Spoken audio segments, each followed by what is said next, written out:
investors, traders, macro analysts, what up, economists.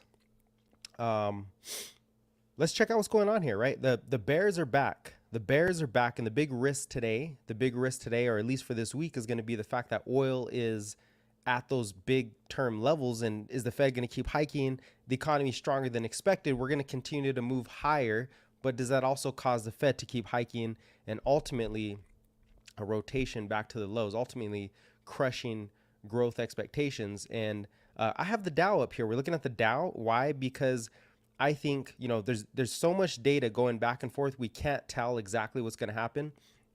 But what we can do is look at the market breadth and see, what do investors actually do? Because the stock market, right, the crypto markets, whatever it is, it's going to come down to what people actually believe and what they take action on, not what another story is about. And if people are starved of risk, right, they want that risk, they see the economy turning up, they think the Fed is paused, and they're off sides, then what we need to recognize or keep track of is market breadth. We need to keep track of the rotation into these other names. So I have the Dow up here. Now this is going to be kind of difficult because I can't see my screen. This will work. So I got the Dow up here. Let's do some technicals on the Dow. On the left-hand screen, you got the Qs, you got the IWM, you got small caps. We're going to do all the technicals on here because at this point, right, the Fed doesn't speak till next week. We do have inflation coming out. We'll go over that, what that's going to look like, and the other data this week. But let's take a look at the technicals. And when I say the market rotation, I mean, look at the Dow. The Dow is still turning back up. Okay, the Dow is still strong. We have Dow strength here. Broke over that consolidation, which was, and this is just the index for the Dow. But as long as this stays up, we can see the SPYs stall out. We can see Nasdaq stall out. We can see, I think the small caps won't really stall out. I think it's going to be Dow, Dow Jones, value stocks. Why? Because you increase rates. A lot of companies have dividends. They're not growth companies, they're dividends. So as long as the dividend income surpasses or exceeds interest rates and inflation, then, those companies, or the interest in those companies, let's talk about that, might be pretty legit.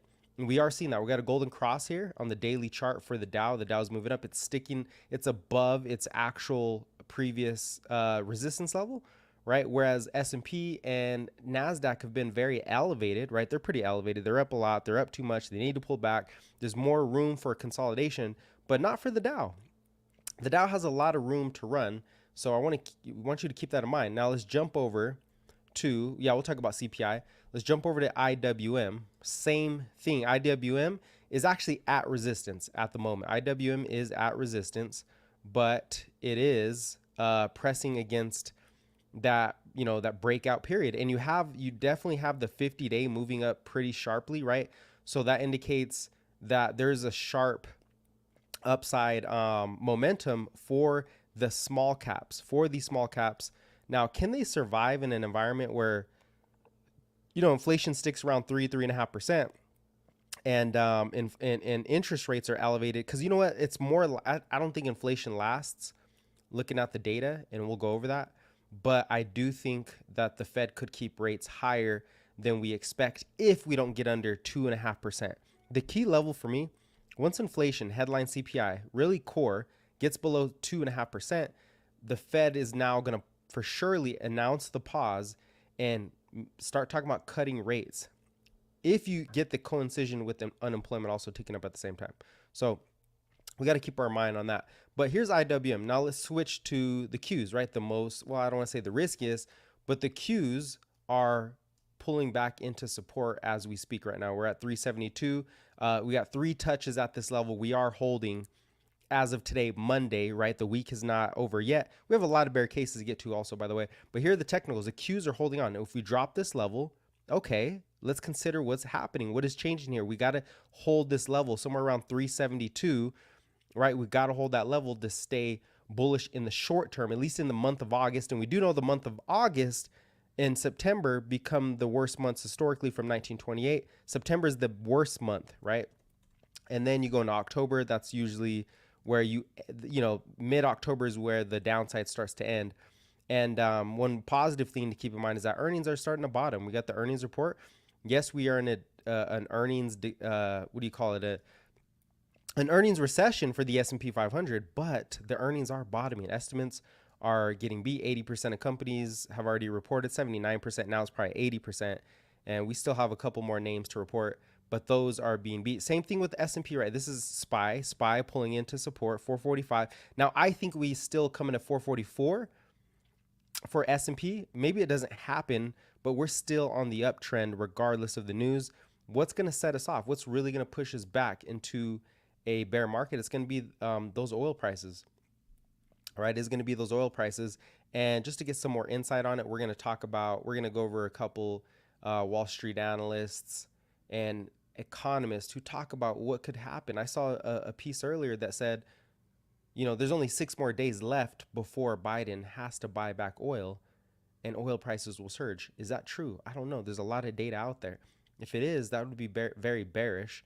But here's the price of oil. It is at the major resistance. So you don't really want to get too bearish, right? Too long-term bearish. Maybe this month CPI is stickier than expected, obviously, because oil's up 17, 18%.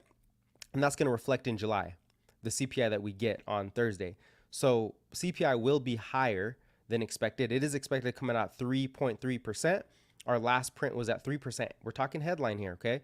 We're at 3% last month. Now it's expected to come in at 3.3, which I think is pretty fair because imagine we come in at 3.2, better than expected, but still more than last month. So, okay, whatever. I don't think the market moves. I think it consolidates. Not much to go there. If we come out at 3.4, I think we sell off. 3.4 is extreme weakness, right? Because now the expectation for oil prices and inflation in general are moving higher than the economists predict. Okay, so we're missing something. So it goes negative. Now, if we come in at 2.9, very bullish for the market. Very bullish for the market. I'm not even worried about core. The reason I'm not worried about core inflation is because core is still decelerating. Vehicles are decelerating. Core is decelerating. Okay, core is coming down quickly, and energy and food is not core. So okay, food goes up because of the Russian risks, right? Because of the food, the grain, whatever you want to call it, the geopolitical risks. I can't think of that right now, exactly what those details are, but we know there's some risks when it comes to grain and oil prices. But in the core services part, right? When it comes to core, when it comes to housing, shelter, and all that, and it's really shelter that brings us down, that's not affected. So I don't think this report will be, as long as headline is not above 3.3%, as long as headline stays in line, core should be decelerating. And I think the report will be better than expected, better than feared. But if we get above 3.4, then yes, the S&P is definitely going to go back and possibly drop support, because this is still about inflation. This is still about this is still about rates, right? Where are rates going to end at the end of the year? That affects valuations and expectations and fears for investors. So as long as we get progress on inflation, which is in 3 days, and then we get PPI after that, and I think we're still going to get progress here. We just stalled out. I think we're going to be okay. Earnings are bottoming. Keep that in mind. Earnings are bottoming. Hopefully yields have peaked. Yields are still, moving higher. So hopefully those have peaked. I don't know if they have. We'll look at TNX here. And that's pretty much I think this is the 10-year. So the 10-year is retesting the highs. Yeah, this is 10-year yields. They're starting to retest the highs. Almost. I mean, they're at a 6-month high. And these need to slow down. But that's coming from the U.S. Treasury creating and selling a bunch of U.S. Treasuries, right? So it's not like a big inflation risk. It's more of a structural dynamics, technically, from onloading supply. There's a bunch of big bets on long-term rates. The good thing is short-term rates are moving sideways. So if this is peak, we're good. But if it's not, chaos. 30-year mortgages go up. Risk assets get re-risked, valued lower because, the rates on those assets go up. The yield on those assets, not the yield, but the investment, the interest on those are nothing. I'm sorry, not the risk-free rate. The way you value riskier assets is going to crush assets if we go higher. Okay. And we had a report.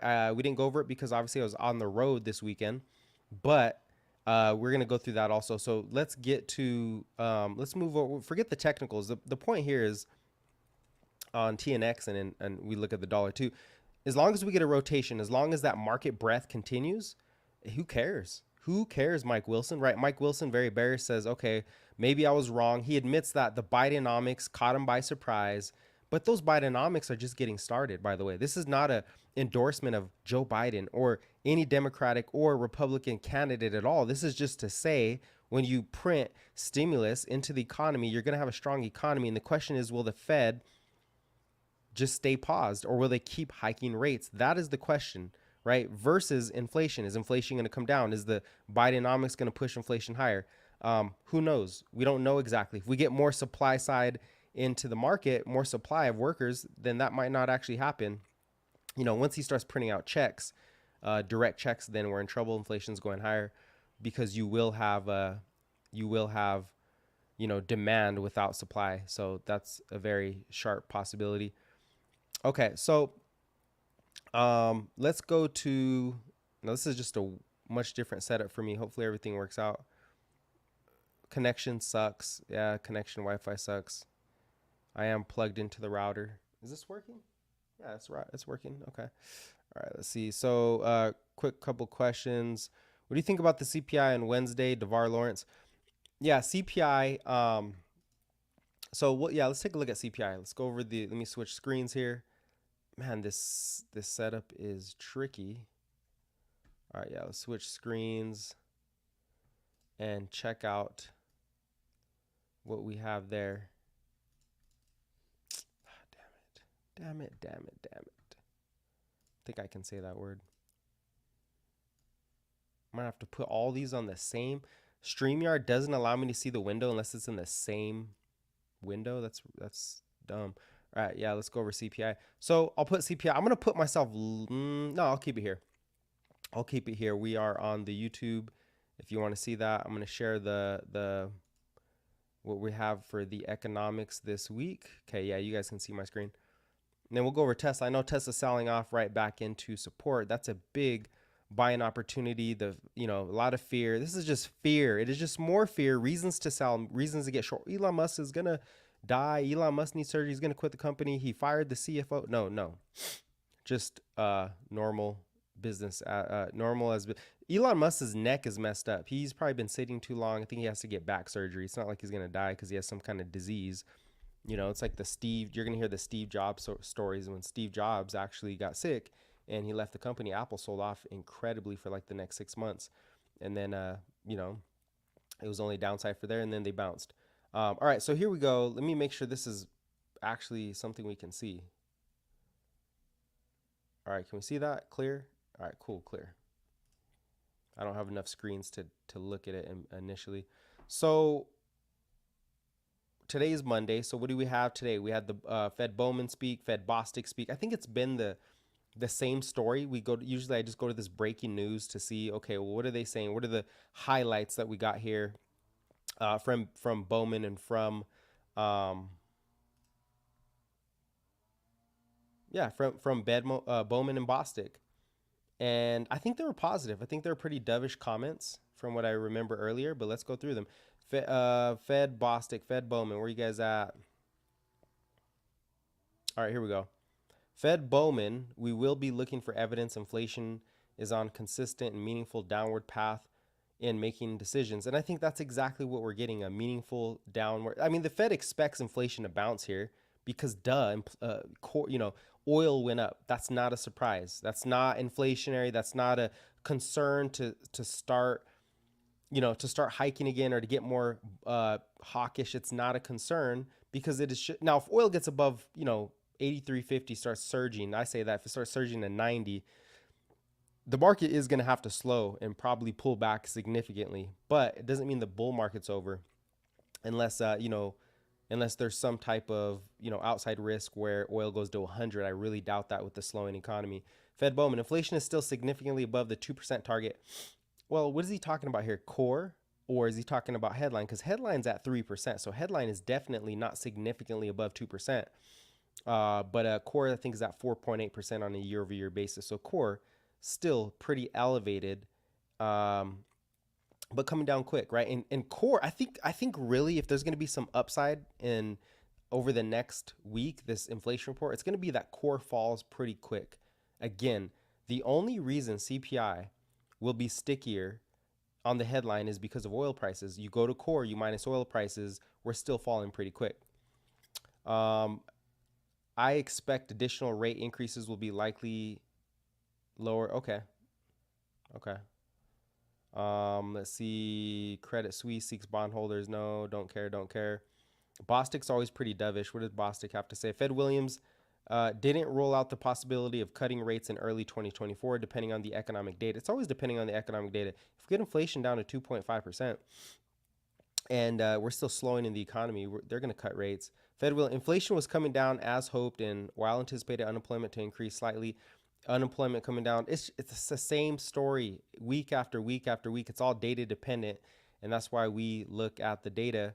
Fed Williams rates may come down next year. Okay, where's Bostic at though? Bostic is always pretty dovish. Anyways, let's go over to used car prices. I was looking at this yesterday. Used car prices, right, still pretty negative, right? We've been negative for 1, 2, 3, 4 months in a row, and this comes in at the end of the day, right? Maybe in the next 3 or 4 hours, we get these used car prices. This is going to push down core. This is going to be one of the components that pulls core down even further, which is why I think core is going to start to decelerate while headline remains a little stickier. Okay, go to year over year prices, very negative. Look how negative used car prices have been, right? And I think we got the Manheim used car price index today. I don't think this came out yet. No, it didn't. It doesn't come out till later. And, these are still negative. So more negative inflation. I think it's going to be positive. And then we look over to, we get business optimism tomorrow. But what I really want to look at is the inflation numbers, core inflation month over month. Let's go to the year over year. Okay. Headline inflation, it's at 3%, right? The Fed expects us to come in at 3.3%. This would be the first bump higher throughout the entire cycle. We haven't had a bump higher in the cycle yet, right? The biggest difference we've had is going to be a tenth of a percent.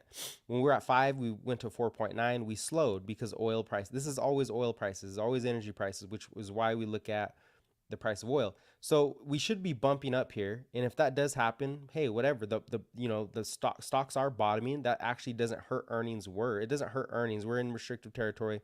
We're going to be fine. Revenues, might be in trouble. I don't think so. Bidenomics, right? Bidenomics is now a trigger word for some type of political. It just means there's more fiscal stimulus coming into the economy. So really, revenues won't significantly drop off. Now, going to core. So that's 3%. If we go over to core year over year, we're still at 4.8%. But remember, we had the biggest drop in core in this last print, right? The biggest drop before that was like 0.3%. Yeah, that was the biggest one, 0.3. We dropped 0.5%. So what if we drop to 4.2? That's going to be 4.2 or 4 flat. They're expecting it to come in. This is good. I like this. They're expecting core to come in flat, 4.8%, same as last month. If that comes in lower at all, that's going to be positive for the market because it pushes the brakes on it further pushes the brake and makes the story for the pause to continue and for closer cuts in the future. Now, nobody wants to talk about cuts yet, but Powell did say if we get down to 2.5%, or as we get to 2%, we're not going to wait till we hit 2%. We're going to cut rates on the way to 2%. Nobody knows exactly what that number is, obviously, but that's what he said. So that's really the big story, the month-on-month data. I mean, we kind of know how that's going to come in because oil prices went up. The year-over-year data is the macro trend, and that's why I stay focused on that. And definitely, the oil is a concern, though. Again, like I said, if we do get over, oh, that's interesting. My eyes are black. If we do get over 83.50, which I think we're at risk for that right now. We'll take a look at oil. If we get above 83.50, we might be in trouble. We're at 82. We got rejected exactly at 83.32, but the trend is still up. Oil is still very bullish here. I think when I look at the macro, the technicals, this is a setup for oil to surge probably to 92. Okay, probably to 92. And the real question is, if it does get above 83.50, how significant does that push up headline inflation? Are we re-accelerating for the next 6 months, or is this just going to be blip on the radar. We move up and then we sell off, right? That's going to be the real question. Bond volatility is pretty stagnant. It's not really going anywhere. Nasdaq volatility is still suppressed. So the market's not really freaking out about all this yet. It's not happening yet. And I think, again, this is just another pullback to get long. Triple B spreads, they're not really going anywhere. There's not a whole lot of risk off yet. The only thing that's got smashed right now is bonds, right?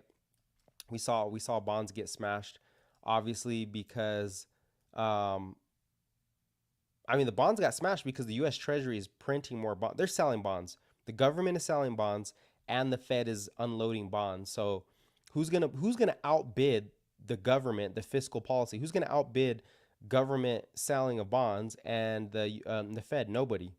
Nobody's gonna outbid that. That's why bonds are falling, right? It's not because there's a risk in the market, a macro risk.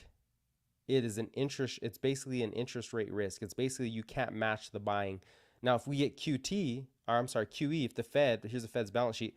Once the Fed's balance sheet starts to come back up, which who knows when that's going to happen, right? We can't predict that.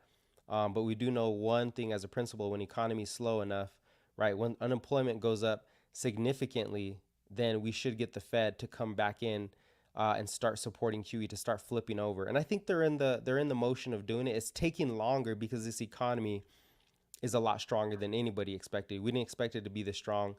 And manufacturing is starting to recover, and it's just stronger than expected.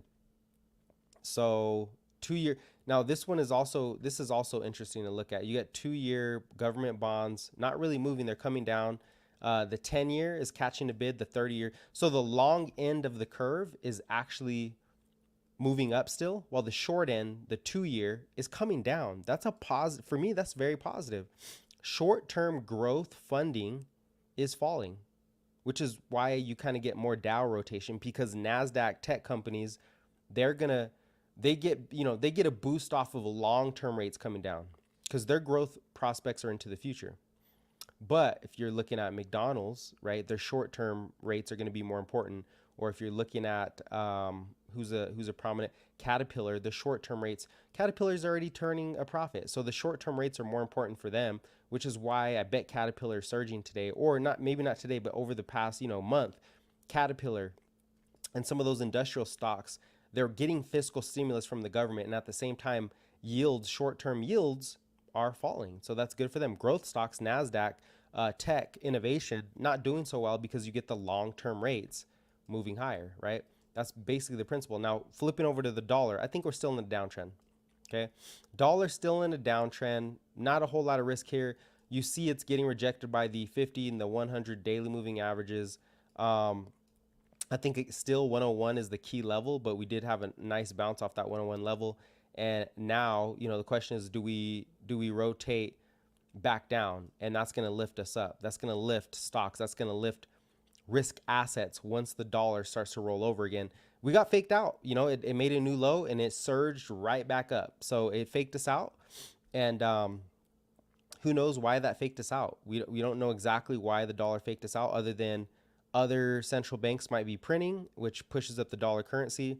And if they keep tightening, the dollar is going to get weak, right? If other central banks are tightening, they're going to strengthen their currency versus the U.S. So I expect the dollar to still roll over. It's just taking some time here. It's taking some time here, and it all comes down to inflation. How fast does inflation actually collapse, right? So that's the question. Now, we've got some comments over here. What up, Bukowski? What's the verdict on the 20-year bond? Are you worried about manufacturing rebounding? I am not. I like the manufacturing rebounding because the more employees, manufacturing is rebounding, Bukowski, because of fiscal policy. It doesn't really come down to consumer demand. I think that's where people get mixed up. People think that if manufacturing rebounds, it's going to cause inflation, but no, when consumers spend exorbitant amounts, right? They don't have a whole lot of money. They're still purchasing, but they're not doing Amazon 10 packages a day. Let's go on this trip to blah, blah. They don't have a whole lot of money to spend freely yet. It's going to come later. They're not getting direct checks. They're just spending their paychecks, right? They're spending their paychecks. They're paying off their debt. Not the whole country, obviously. Demographics are different. But this rebound in manufacturing is coming from fiscal policy. It's coming from the government creating more jobs. And when you create more jobs, you increase the supply chain strength, you increase the productivity, you increase supply in general. Therefore, inflation doesn't go higher and you get a recovering economy. So ISM, we always look at the ISM. The ISM is the manufacturing cycle. It is basically the business cycle. It is starting to bottom out, Bukowski. It's bottoming out. So I think that's great. Will commodities start to rally? Probably. I think commodities will start to rally. It might take a couple months before they actually rally, but let's see. Take a look at copper really quick.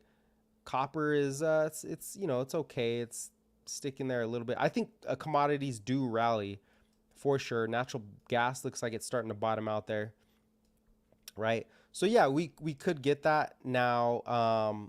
Those input prices would be a little dangerous, but let's not get ahead of our skis. As long as we get productivity in the market, as long as the labor market stays strong, that's not a negative for inflation. That's a positive. You get more workers, you get more productivity, you get supply side support, and inflation doesn't necessarily, maybe it sticks around 3%, right, in the core, but it doesn't explode. That's the difference. It doesn't explode. You want strong supply chains. You want the business cycle to turn back up. There's no geopolitical risks. So this is all calculating in. GDP is being revised higher, and the stocks in general, if you're looking at stocks, they just want to, the market just wants to see the risks and certainty come in, and then they can keep going higher. If we get some type of surprise, that's where, the market will correct significantly. I don't know what that surprise could be though. Who knows what that surprise is? If you're watching oil prices and commodity prices rise, that's not a surprise. That is not a surprise, right? That's not going to surprise the market to where the market sells off 10%. But it could cause a pause, and then only stocks that can beat inflation expectations as far as growth and as far as, performance and as far as maybe their yields or dividends, those companies will continue to rise. They're going to continue to rise because technology is what you need either way, right? You need technology either way, and you need, like Chipotle, they're going to be fine because people keep spending at Chipotle. Now, some of these risk assets that haven't turned a profit, they're the ones at risk if commodities go higher. They're the ones at risk if core stays a little stickier. They're at risk because the cost of capital for them is going to be elevated to run their business, and at the same time, inflation, so the cost for them their input costs are also going to be higher, and they can't deal with that. So that's who's at risk, is those companies. If you're looking at bonds in general, that's going to hurt the bond market, obviously, if we get commodities rising too fast. I wouldn't worry about it yet. Not until China really starts to pick up. When China picks up, commodities are definitely going to go higher. Maybe not till 2024, Bukowski. That's what I'm thinking, 2024. And right now we're just taking a look at oil, see how oil is going to turn out. Good morning. What up, Slime Z? I saw you on there. Palantir earnings. Yeah, Palantir, it'll be interesting. I think it's healthy for Palantir to correct at this time. We're seeing Palantir correct. This is good. Dang, it dropped all the way to 17, bounced.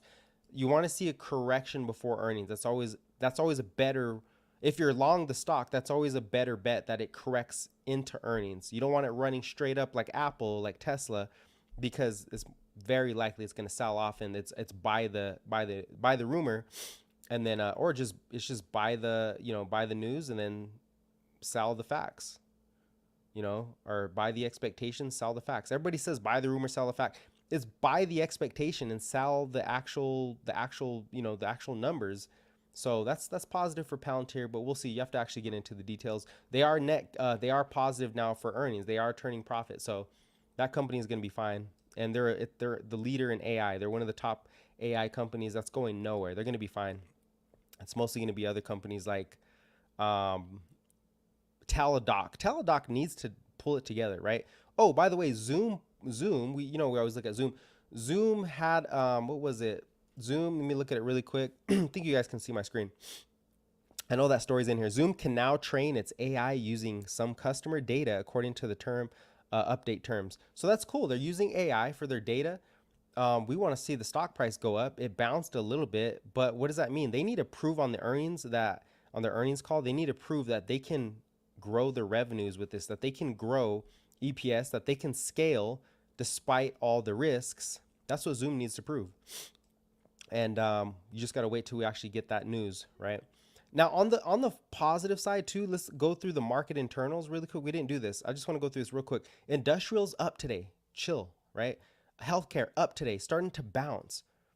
Utilities getting crushed. Who cares, right? Consumer discretionary, it's hanging in there. It's pretty neutral. Staples are up today as a defensive, as a defense. There's rotation happening. In my point here, communications up today. Banks up. Banks have been pretty strong. Energy muted. XLB materials up today. Real estate up today. And then the home construction ETF up. Semiconductors, I bet we're kind of down. KRE just still moving up. So the market is still, there's still market breadth. The bull market is still expanding, right? It's still expanding regardless of all the negative news. You're just going to see a flow out of tech a little bit for a while. Not the best names, but out of tech and into some value names. IWM is where it's like, can IWM, can the small caps survive high interest rates and higher inflation? They're going to struggle. But if inflation expectations come down, IWM will start to outperform the market again. It will start to, because rates come down and they're risked off rates. And if rates come down and inflation's down, then you get riskier assets outperforming, period. So that's how that works. And we're keeping our eye on that. But yeah, back to let's see, what are some of the stories that we had on here? They're using credit. Let me see what we got here. That's all the elites holding it up. You're probably talking about the market. I mean, I'm sorry. It's just Scorpio King. I hear you, bro. But the elites holding up the market, like the elites holding up the market, who cares? Who cares about the elites holding up the market? That doesn't change what we do. If you're going to capitalize, you follow the money. That's how you capitalize. You're not going to change you're not going to change how the system works. We can't do that. What we can do is capitalize on the system. As a matter of fact, Vivek Ramaswamy, he is actually a really good candidate coming up who talks about, the ESG and the elites who are they don't hold up the market, but I mean, come on, we have fiscal policy. The government can pump more money. If you call that the elites, well, it's the White House. Well, anybody's going to do that because economies keep your nation strong. And then you have the Fed who's actually tightening, but eventually they're going to ease again. So I don't know what people mean by the elites are holding up the economy or holding markets up. And the market always goes up. Who cares if it's the elite? It doesn't matter. What matters is your situation. How can you capitalize on that, right? Who cares about the narrative? What? It's all about that. We were born into a system where, the elites will always have an advantage. They'll always have an advantage. So what you do is you capitalize it. You learn how the system works. That's where we watch the Fed's balance sheet and we have to adapt. But, I don't know. They're using credit cards. The elites are using credit cards, or people are using credit cards. People are saving their cash and using credit cards because they're not going to pay them off. You're probably right, Scorpion King. 16 months turnaround. But here's the thing, by the time the economy starts to slow and people can't spend as much, you're going to get more fiscal policy. You're going to get more of the Fed supporting the system again. I'm writing about this currently. Maybe I'll release it this week. And we're in a fiat system for the last, 300 years. No, let's call it 100 years, where it doesn't matter if the economy slows down. We just do QE now. When the economy slows down, the market is still beating high. Everybody's wondering, why is the stock market moving higher? Because of stimulus. That's what, when you hear Joe Biden come out and say, we're going to do this, we're going to do that, we're going to do this, we're going to do that. Bro, the market's going to go higher because that means more money from the government into the economy, into companies who can capitalize on that. Right? It's not political. It's just common sense. They're going to pump money in there. Unless you get a big risk to the market, that's going to continue to happen. In 2017, Trump did the tax cuts and Amazon went up like 120%. Okay. A lot of the market just went straight up all year, right? Because of the tax cuts. And then when the tax cuts actually came online, the market sold off because it was like, buy the rumor, sell the fact. But hey, if you bought the rumor, it's not a rumor. It's literally in law. It is legislation in law. That's not a rumor. That is literal money coming into the system. There's no arguing that. It is what it is. So I don't really know what people's points are 100%. But yeah, the consumers will slow down. Debt always goes higher. We live in a debt-based economy. Financial system is all debt. Every country on earth uses debt. So that's not going to change. Oh, the debt's so high, it's going higher. It's the interest payments. As long as we can pay the interest payments, which really the US, that's why I think the Fed steps in, because the interest payments are extremely high and the government can't keep this up. I think they're paying we're close to $1 trillion in interest from the US government. They can't keep that up. So I expect the Fed to turn around regardless, to keep things going. They don't care about inflation sticking around 3%. That's more, it's better that inflation's at 3% and your wages are at 4.4%, because that's where wages are at right now on average. 4.4% growth, wage growth that's what we're seeing. So if wage growth turn around, okay, if wage growth sticks at 4.4%, but inflation's at 3%, who cares? You're beating inflation on your wages. You want inflation to go to zero? Well, guess what? There goes your wages, and there goes the economy. There goes a bunch of jobs. So it's not easy. It's a tricky system here to deal with. It's a trade-off. There's a trade-off with everything. You want inflation to come down? Well, the trade-off is so does growth. You want growth to reaccelerate? Well, the trade-off is so does inflation to some degree. What's a better world, where everything collapses, or will things stay hot and you have to be strategic about your finances, right? What's the better outcome here? I don't know. It's really up to you.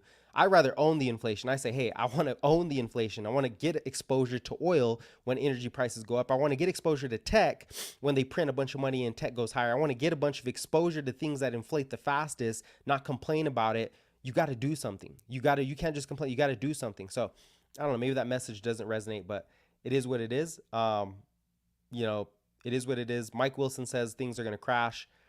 And I really do want to see that. But first, let's check out this oil story. I think let me see if you guys can see that on Bluetooth. Yeah, I want to hear what this, there's a couple of people talking about oil here, because this is the biggest risk for me. If oil starts to surge over 83.50, I think the dollar goes up. I think yields keep going up, and now the market sees a deeper correction, right? S&P below 4,400. That is my concern. I hope I'm wrong, but let's parse through some of these, because I'm not an oil expert. So let's hear. I'm just looking at the technicals. With his outlook, Citi Global Head of Commodities, Ed Morse. Ed, thanks for being here. Just taking a look at your. You know what? You probably can't even hear on YouTube, huh? Because of you have to actually open it up. Here, I'll do this. I'll open it up on I gotta open it up on the Chrome tab.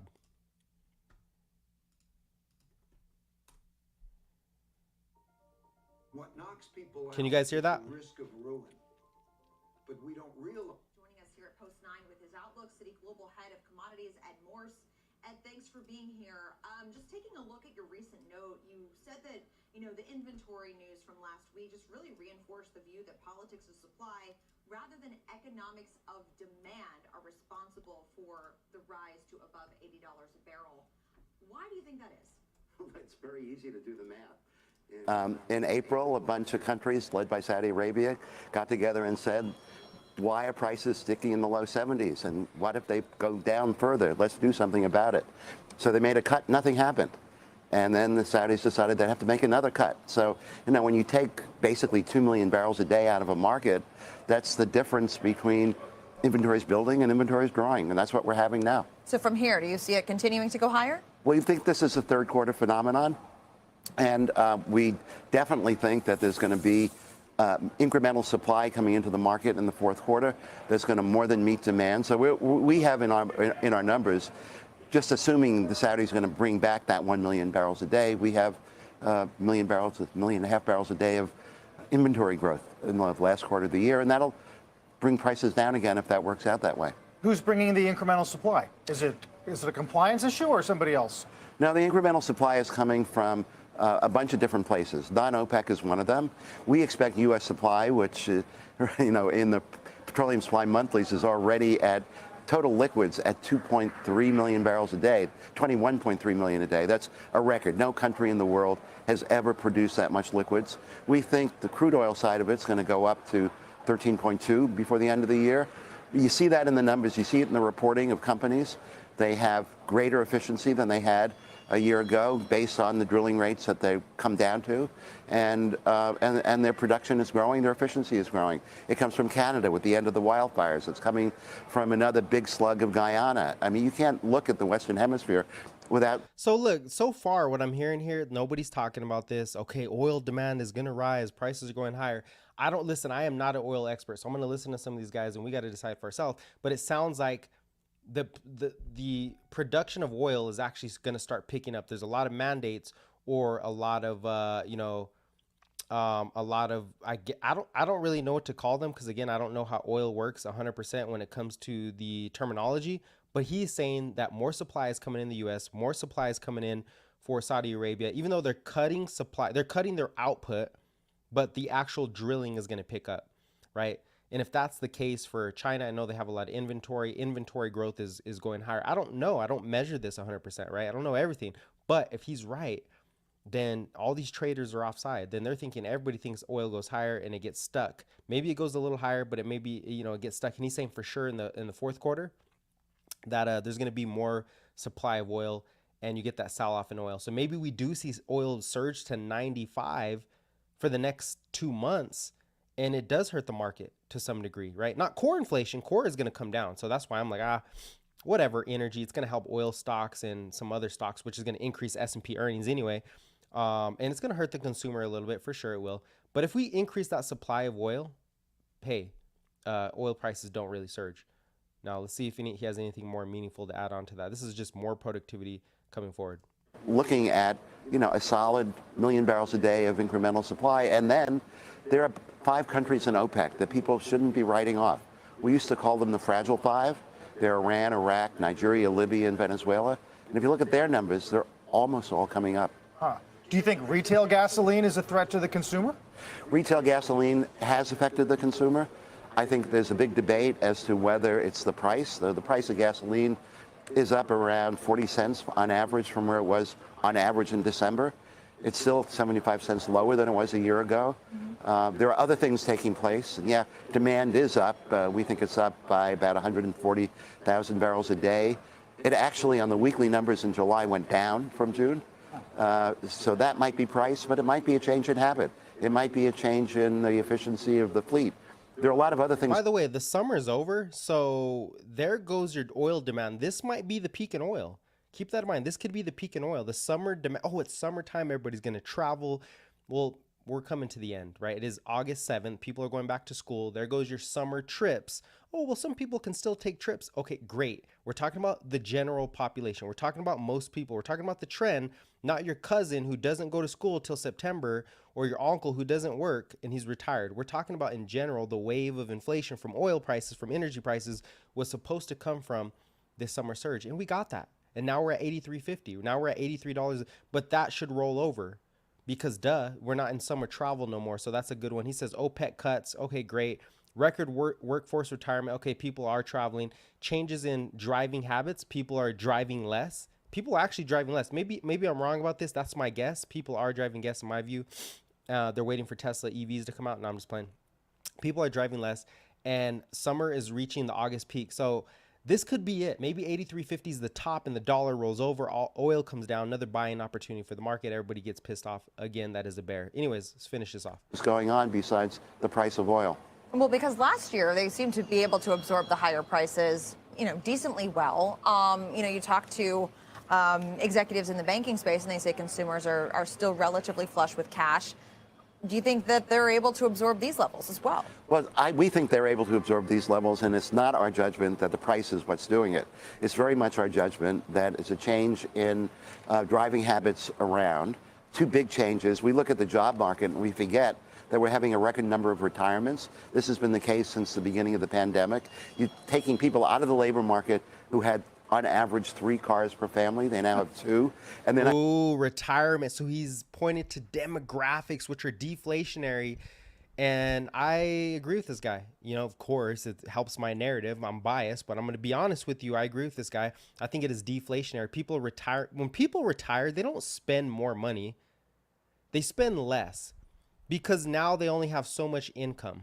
They only have so much income, right? They can't mess up. They can't go back to work. They're retired. And when they go into their 80s and their 90s, it's just a bigger risk. So they have to spend, let's say their retirement comes in, they're able to spend $2,500. Well, they have to spend that. They can't go overdo it, or they're taken away from their future immediately.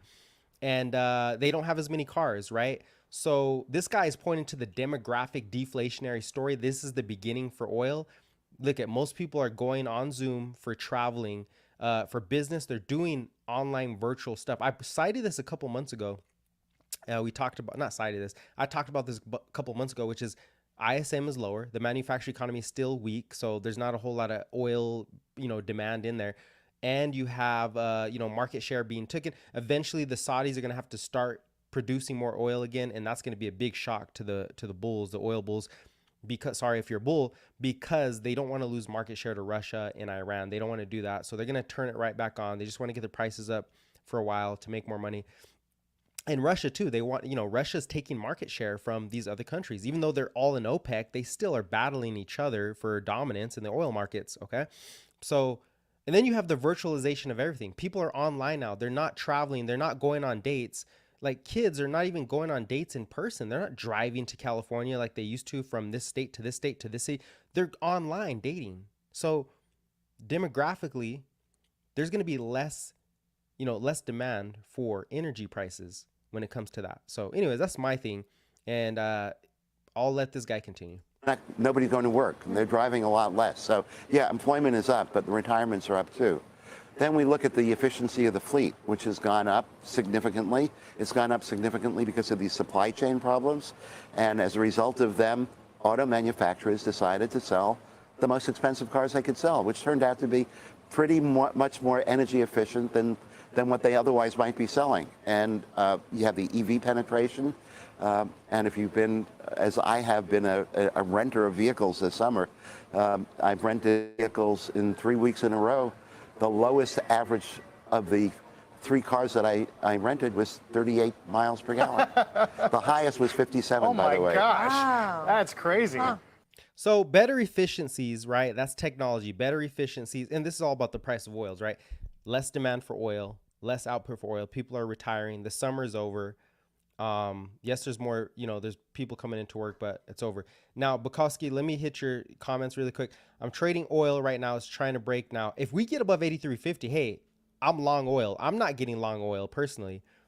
Maybe I do. Maybe I'll flip my mind. But it's going higher. If it gets above 83.50 and it holds and then it moves up, we're going to see a move on oil higher. I'm not going to deny that. But it needs to get above 83.50. So I'm looking at that, Bukowski, right there. It's possible to follow your folder on TradingView macro folder. Is it possible to follow your folder? I didn't even know you could do that, Bukowski. You can create a folder. I don't know how that works. Follow a folder. Is it like I can share my macro indicators? I'd love to do that. I'll share them with you guys on TradingView. So I got to look into that. Bukowski, can you please send me an email? If that's not too hard for you, send me an email and ask me so I don't forget if I can share my macro folder. Okay, so I don't have to stop and write that down right now, and be more, ask me a little deeper, and so that I can know, because I'll do that. I'll share it with you guys using TradingView. I'm just waiting for crypto. 100%. Bitcoin is, we just had another. By the way, there's a story, the Ethereum story. There was like 75 different applications for Ethereum ETF. That is going to be huge, right? Maybe it doesn't happen this month or next month, but these ETFs are coming. These are the largest catalysts for crypto. When these ETFs come, you get exposure to the big money, to the biggest money in the world, who doesn't want to do private keys. Pension funds, they don't want to use private keys. They don't want to have a big old number. They want the Coinbase to handle it, right? They want Coinbase to do private keys, and they want BlackRock to offer them the ETF so they can just buy it.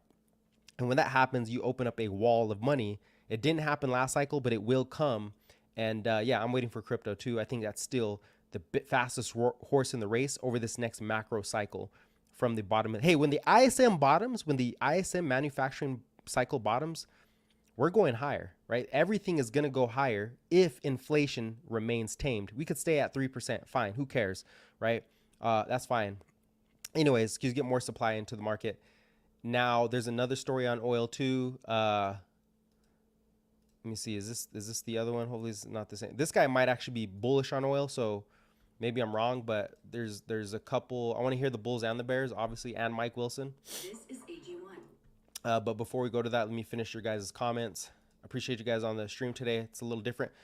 So Rystad Energy are bearish on oil 2024. Okay, Rystad Energy. I don't even know who that is. Worker shortage and higher wages. Worker shortage and higher wages. Okay, you're seeing worker shortages and higher wages. Maybe in some aspects, when I look at the wage inflation is coming down, Bukowski, as far as I see. You look at average hourly earnings, they're flat. They're at 4.4%. And I don't think that's a bad thing, because guess what? Your wage growth is not falling. So I don't think that's terrible. I'd rather have wage inflation higher than headline inflation. I'd rather have the items, the goods and the services lower and have wages a little higher. I'd rather that be the case, because it keeps the economy stronger. And if they reaccelerate, well, it's not necessarily terrible if goods are decelerating, right? It would just hurt some companies a little bit. But let's keep it real. Most companies are just not going to hire people.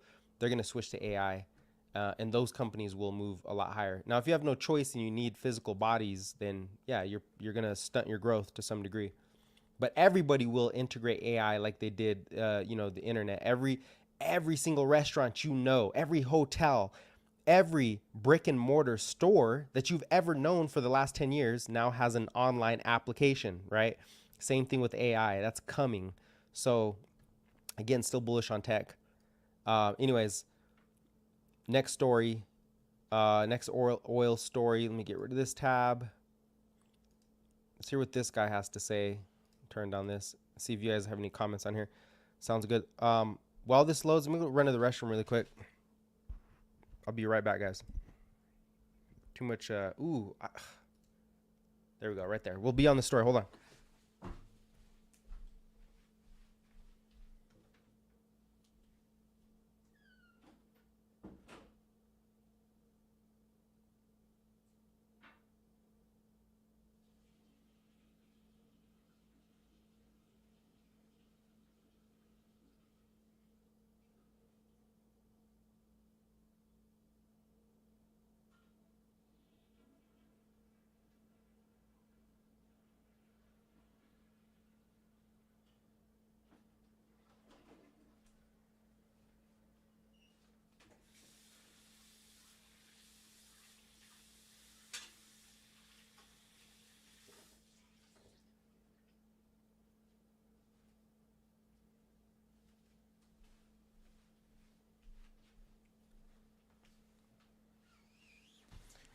Hey, by the way, I wanted to ask, how is this time for you guys? This is a little later, started a little later, definitely a different routine for me.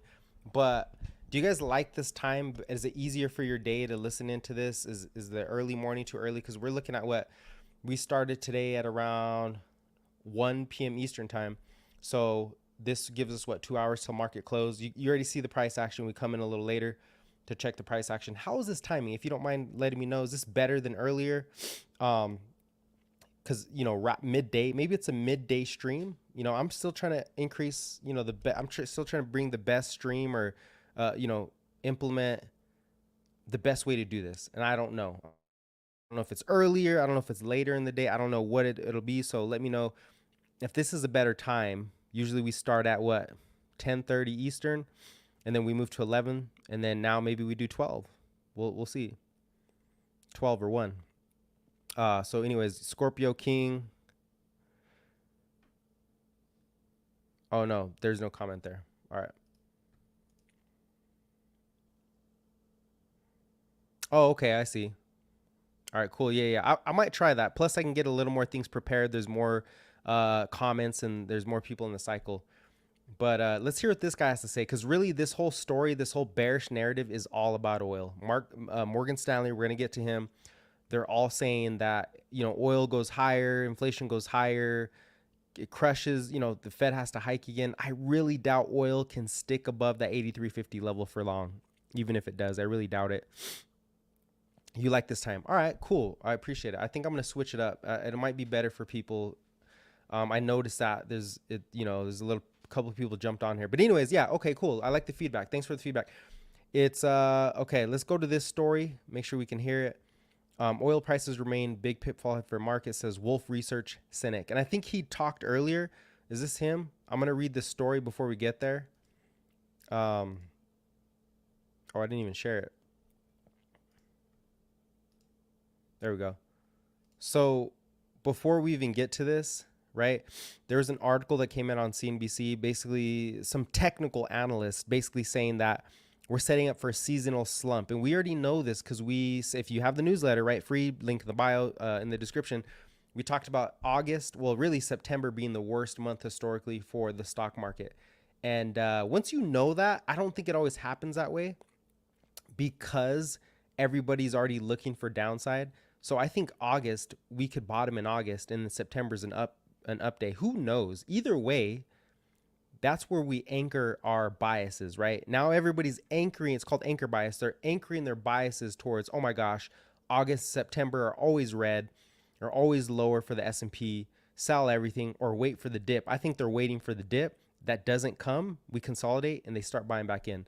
So anyways, S&P 500 and the Nasdaq Composite both experienced the worst week since March with declines of 2.2%, 2.25% to 2.85% respectively. And this is recently just the performance has already been lackluster, right? Since March. Seasonal corrections. Oppenheimer, technical analyst. By the way, Oppenheimer increased a price target of 4,900, which is an all-time high for the S&P this year. But their technical analyst, Ari Wald, believes the market is undergoing a textbook seasonal correction. We already talked about this, so we know this, right? He points out that the S&P is typically bottoms in late August during the pre-election year. Wald suggests that the index could become more attractive as it approaches 4,300. Yeah, of course, I agree, which would be a 4% decline from here. Possibly, I think that could happen. That's a possibility. That's in the realm of possibility. And then the August breath, Bespoke Investment Group notes, so this is multiple institutions here, an analyst talking about this correction. Bespoke Investment Group notes that August is typically a month of slower performance when the market has already seen significant gains year to date, despite the recent decline in S&P 500 still up over 16% for the year. So yeah, okay, again, more everybody's citing this. Look at the anchoring bias. This is the anchoring bias taking hold here. Everybody's anchoring their bias to the correction, which could reverse. August is a no, my bad. Market reaction to earnings. Wald also comments on, oh, this was important too. We just had earnings and we see the market, stocks that are beating earnings are selling off and stocks that are missing are going up. So that kind of calls for a deeper look into what's actually happening there. Comments on the market's lukewarm response to the second quarter earnings season suggests that buyers might be getting weary. The average one-day price change has been negative this quarter, contrasting with a positive change in the previous quarter. This bearish reaction to positive news might indicate that the market has already factored in the good news. And this is something I've been actually factoring too, which is, okay, maybe the market, did go up quicker than I expected because they bought into the earnings bottoming story. And I was like, yeah, earnings are going to bottom. We're going to keep going higher, but we've been going higher. So maybe my thesis is wrong. Maybe we've already bought into this earnings, this earnings bottoming story. So after earnings, which we're pretty much done, Apple's done, Amazon finished, big tech has already reported, 80% is already reported. We know what the numbers are looking like. Maybe we do sell off, but I don't think it's a deep sell off. There's no reason for that. We're beating earnings. I just think they buy into it and we consolidate. You see expansion happen. You see IWM small caps, you see Dow, you see market breadth, or you see the rally expand to equal weight. We are seeing equal weighted S&P, equal weighted Qs, equal weighted indexes in general. The equal weight, not market cap weight, the equal weighted indexes are surging. They're still expanding. That's great news. That is great news. Maybe they expand for the next month and then you get individual names start to come back in. This bearish reaction to positive news might indicate that the market has already, I already read that. Technicals. So this is the Wolf Research from analyst Rob Ginsburg. Don't know who he is. Emphasizes that the recent market slide coincided with the market hitting long-term technical resistance. He mentioned that a 5% full pullback from the previous Tuesday's close would align with the highs of August of 2022. Okay, whatever. Everybody anchoring bias to the pullback. Maybe it happens. Just as there are levels that can halt a rally, there are also levels that might indicate we're in a decline, where a decline could stabilize. BTIG technical strategist Jonathan Krinsky believes the S&P 500 might need to drop another 4,200 to 4,200 before stabilizing. Boy, that's a big drop right there. I think if you go that far down from here, I think you need a real negative catalyst. He identifies the rising 50-day moving average 44 as initial support. Okay, me too. That's what we're looking at. But sees more significant downtide between 42. So those are your ports, 44, 43, and 42. I agree. But 44, we're there right now. 43, I think, is the lowest point. 42, you're going to need something really preposterous to happen, right? And now everybody's increasing their price targets. So maybe that is oil, and that's why we're going to listen to this oil story. So far, we're hearing the demographics are changing, and that oil should actually be dropping, and it should finish, and that would push headline lower. At the end of the day, I think the end of this year, we're going to look back and we're going to say, damn, inflation fell a lot faster than we thought. I think that's going to be the story. Wow, inflation fell faster than we thought it did. And holy crap, I should have got in early. I should have got in when inflation peaked. Next cycle, I'm going to get in when inflation peaks, right? So I think that's going to be the story at the end of the day. Everybody has their opinions until that happens. Anyways, let's hear what this guy has to say. There is still time to invest for now, but watch out in the medium term. Joining us here at Post 9, Wolf Research Chief Investment Strategist Chris Senyak. It's great to have you, Chris. Welcome. Thanks for having me. Sort of paint a picture of what the potential pitfalls are in the next 6 months.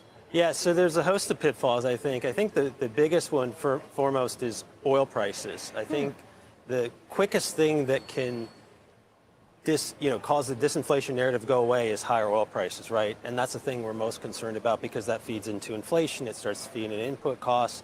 The other thing that we're closely watching is the dollar. The dollar weakness that we saw in some recent sessions, to me, was a potential red flag, given all the Treasury issuance that's expected to come over the coming quarter and two. Not a delayed reaction to any kind of ratings action, for example. No, not really. No, I think that the ratings actions last week was one of many indicators. I think markets were overbought.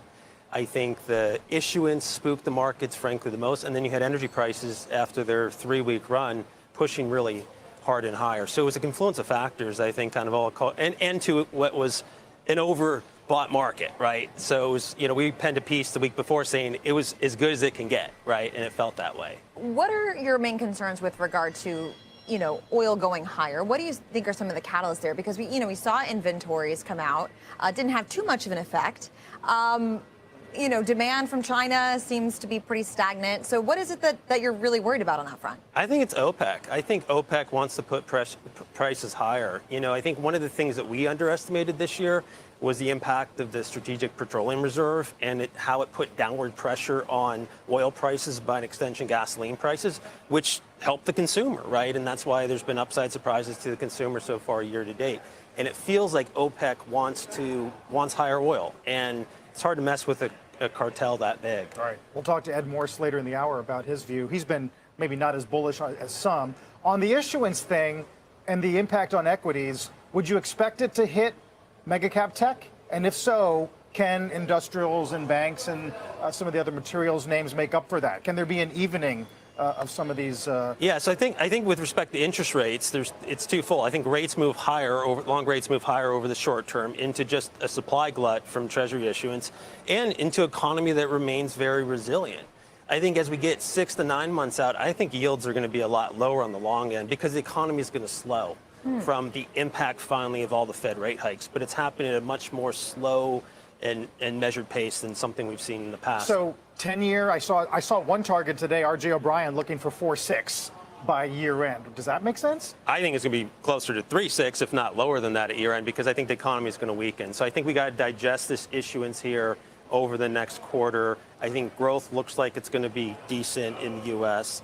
And then I think as we get to the back end, the issuance, is sort of on the back burner. The economy slows a little bit. Inflation kind of comes down a bit.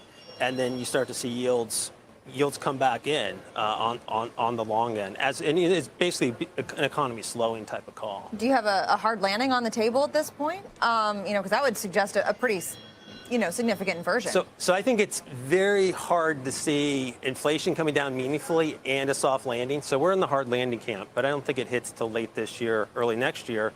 And in the meantime, it's really hard to fight this market momentum. Okay, whatever. I mean, he didn't really. That other dude had a lot more insight onto the dynamics of the, because he's just basically a tech analyst, or not tech analyst. He's just a market analyst. That other dude was an oil expert, which is why I wanted to hear his take on things. So, um, it would be cool to see OPEC collapse. Yeah, who would take it? Who would take their job though, right? I just want to see better, more productivity, right? I want to see the transition to solar. If somebody could figure out how to get the sun's energy, oil prices, well, really energy prices collapse. That would collapse OPEC if you got a way to get energy storage back online, and you had you basically got the Fed, or really not the Fed, but you got the US Treasury to, what am I talking about? If you got solar, if you got if we increase the innovation for energy storage, so getting the sun's energy, being able to store it, they're done. Because the cost of energy collapses, oil demand collapses, not to zero, but it collapses, and they're pretty much done. And now it's the race for technology, where I think that's where we're actually headed. Now I wanted to point this out really quick. This is the reverse repo facility. This is kind of one for the S&P right now. And the reverse repo facility is all the cash at the Fed. I talk about this all the time. And you can see the correlation between S&P and the reverse repo facility. Check that out. That is insane. This cash is leaving the Fed. As you see this blue line retraced down to the downside, that's cash coming into the Fed's account. Now, when it goes up, that's cash leaving the Fed's account. So it bottomed back in January, and that's where stocks pretty much broke out of that 4,200 level. And it looks like it is kind of moving one for the stock market. Right now, cash is coming into the reverse repo because the Fed increased rates again. So when the Fed increases rates, just to make it simple, they're also increasing the interest you collect on your cash. And that's why people are coming back into the reverse repo, because, oh, well, there's a better deal on my cash because the Fed increased the interest on my cash, right? So if the Fed does cut rates, this thing is going to flood higher. This will flood higher. So who knows when that actually happens. But when that does happen, that's going to cause a cascade effect. Everybody thinks when the Fed cuts rates, it's going to be negative. Well, yeah, if the economy is falling apart, but that's not going to happen anytime soon. So when if they do cut rates, that cash will flood into the capital markets. It's going to be insane. Keep your eye on that.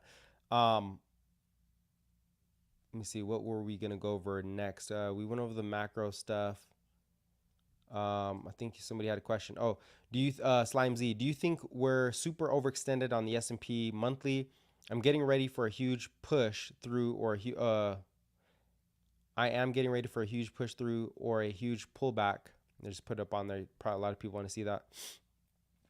Huge push through or huge pullback back to 2008 levels before it dropped. For one, I wouldn't compare this to 2008. It's not the same macro at all. It's not even comparable, not even close, as much as people want to do it. So I would say that if anything, we look a little more like 2015. So 2015, here's 2015. It was there's a couple of the Chinese something. It was basically an oil crisis too in 2015. And there was a war there was a Russian war, same thing. The market fell and it came back up. And this was in a short period of time. It fell, came back up. Let's try to actually put this on the monthly, since you wanted to see the monthly chart.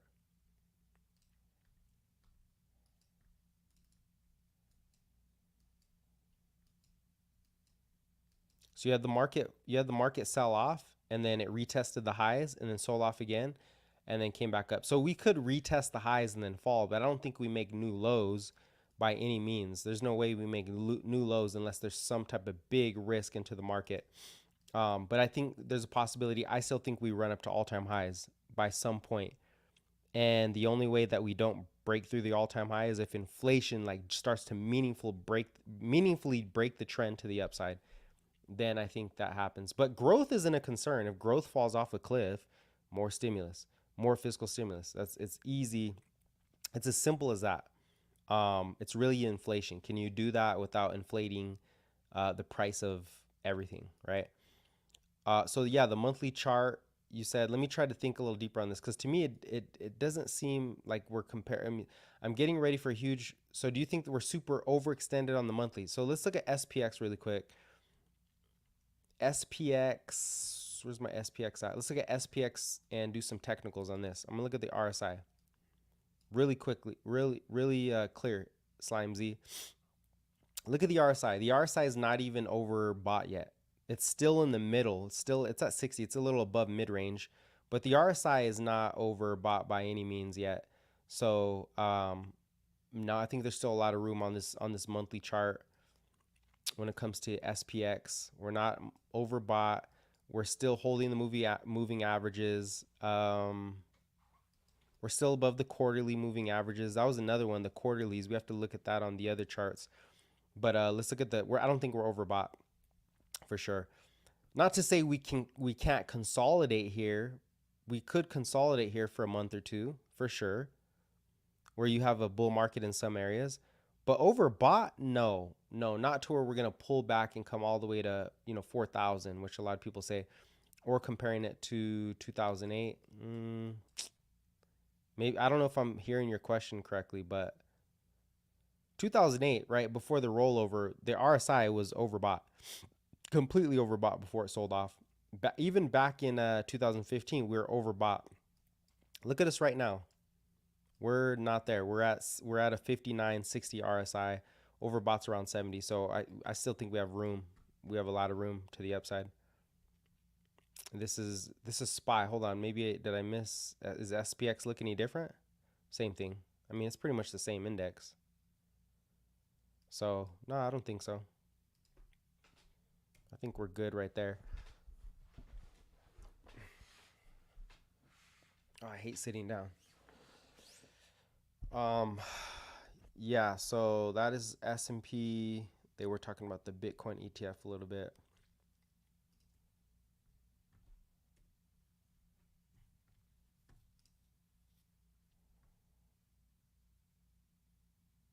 Could we see a false breakout? Yeah, it is possible we see a false breakout. I think there is a scenario that, look, we're looking at the S&P.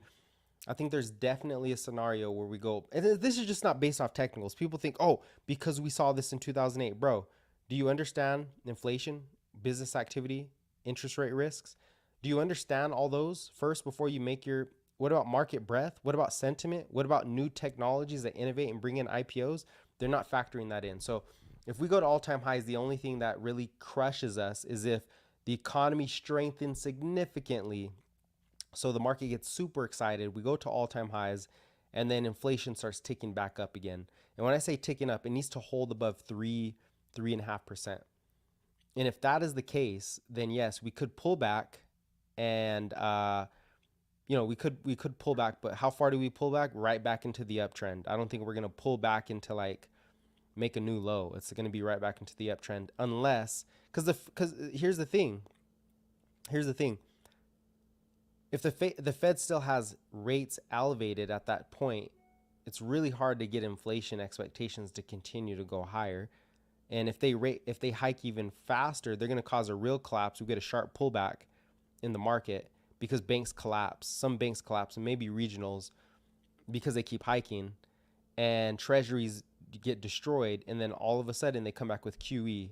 So I don't know. I don't see the scenario. I think it's too early to talk about what would happen in 2024 right now. I'm looking maybe at the furthest we can look out is like 6 months on the technicals, right? We can look out 12 months when it comes to the macro, but on the technicals, I think 6 months is the furthest that we can really look out. I think we're headed for all-time highs though, pretty easily. We're not oversold on the RSI. Look at the monthly RSI. It's not even there yet. When we get there, that's where I'll be concerned. I'll be a little more concerned, and we got to see where price is at that time. So that's what I would say, Slime Z. All right, let's okay, we're on this chart. Let's see, SPX reverse repo. Yeah, we went over that reverse repo facility. This was big. Privacy storm brewing and Zoom's updates, terms, green light on AI model training. Bro, I am so bullish on Zoom. I hope this comes out positive. Oh, hope this comes in pretty good, because Zoom Zoom is so over. I think it's very undervalued at this point. Take a look at ZM. Look at that. Look at that chart. I mean, and it's using AI. It's still at the top of its class. I mean, there's a lot of good info on Zoom. I'm not going to go over it today. Maybe another day. But Zoom has a lot of upside, and they haven't moved yet. They just haven't moved yet. This is the monthly chart. You see that monthly RSI is starting to bottom out. If anything, it's showing some bullish divergence. Going to the weekly chart, the RSI is climbing higher. Very bullish divergence. Price has been falling. This is so bullish right here for me. It just means you need one good earnings report. And that's why I'm on the 2025 calls. Look at this bullish. Are you kidding me? Look at this bullish divergence. Oh, come on. Get out of my way.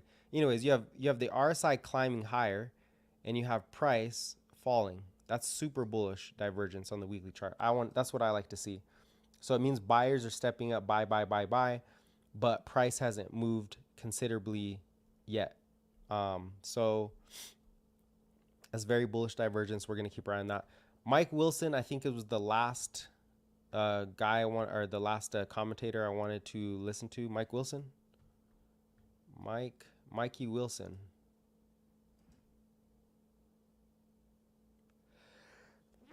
Excuse me. Oh, he's on Bloomberg.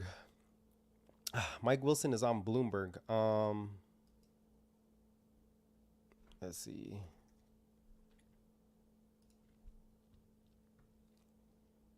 Let's see if I can find Mike Wilson on Bloomberg.